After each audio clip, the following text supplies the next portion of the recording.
Hello everyone, this is Vaishali Sharma, Professor Management. So today we will be discussing Unit 4 about communication. The learning objectives of this unit are to understand the scope of communication and its importance and implication strategies, to comprehend use of different types of communication techniques for effective business correspondence, to understand the process and barriers of communication, and to be able to identify the effective communication tools. So let us first understand what is communication. The word communication, it is originated from Latin word communicare, which means to share or to make common. Communication, as per Pearson and Nelson, is defined as the process of understanding and sharing meaning.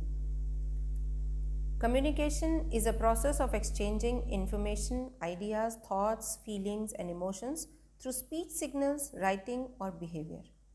On the basis of these definitions, the characteristics of communication are: it is unintentional as well as intentional, it is a dynamic process, it is systematic, it is both interaction and transaction, and it is one way or two ways both. What are the elements of communication? So as we can see from this chart itself, sender, message, receiver, and feedback, basically these are the elements of communication. But when the sender sends the message is encoded and the medium is chosen through which medium the message will be sent, and the receiver receives and decodes the message, and the response of the receiver through reactions or whatever ways is termed as the feedback, which helps to understand what way the message was sent and received. Forms of communication. Basically, there are two forms of communication. One is formal and another is informal. Formal communication is also known as official communication because it passes through predefined channels which all the members of organization are bound to follow. And this communication flow in organization can be downward, which is superior to subordinate, upward from subordinate to superior, horizontal between employees of the same level but different areas of responsibility, and diagonal between employees of different levels of departments. Informal communication grows spontaneously out of personal or social needs among members of organization, and at times it is also termed as grapevine communication. It is a secondary network of information in an organization which can be single strand chain, gossip chain, probability chain, cluster chain, and informal communication is also considered as fastest form of communication, transmitting information to members of the organization. It also gets the response at the same pace. Let us discuss about modes of communication. So again, it is verbal communication and non-verbal communication. So communication in which words are used, whether it is spoken or written, to transmit information is verbal communication, and it can be in two ways, oral and written. So here we can see that how there are different ways of oral communication also: face-to-face communication, telephonic conversations, lectures, speeches, conferences. So there are different ways. And written communication through letters, emails, newsletters, SMS, WhatsApp, etc.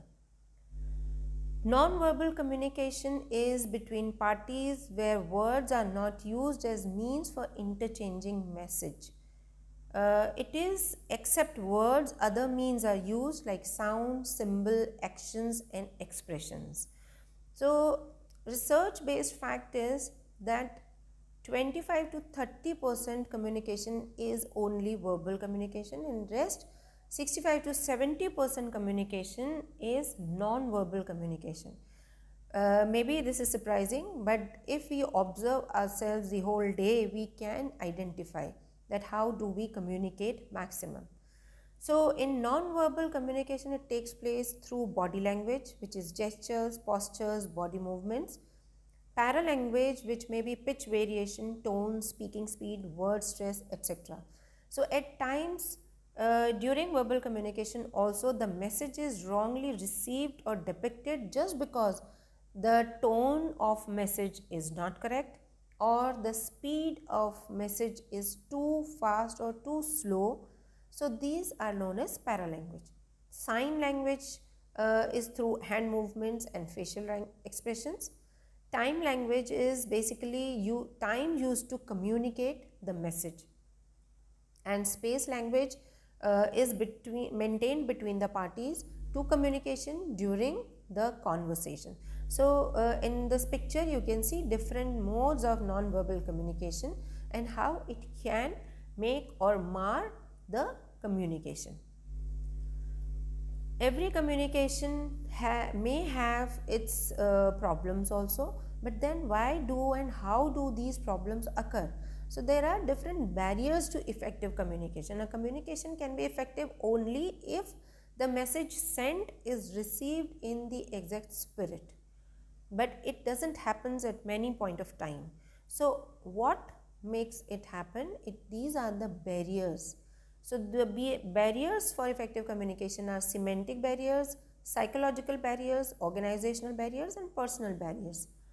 In semantic barriers, these are badly expressed message, symbols with different meanings, faulty translations, unclarified assumptions, technical jargons, maybe they are used too much, body language and gesture decoding. Then psychological barriers are premature evaluation, lack of attention, loss by transmission and poor retention, distrust. Organizational barriers are organizational policy, rules and regulations, status, complexity in organization structure, organizational facilities.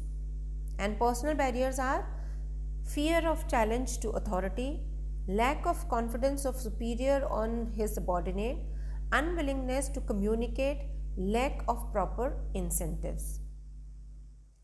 Then after barriers of communication, we will be discussing further in the next session. Till then, thank you so much.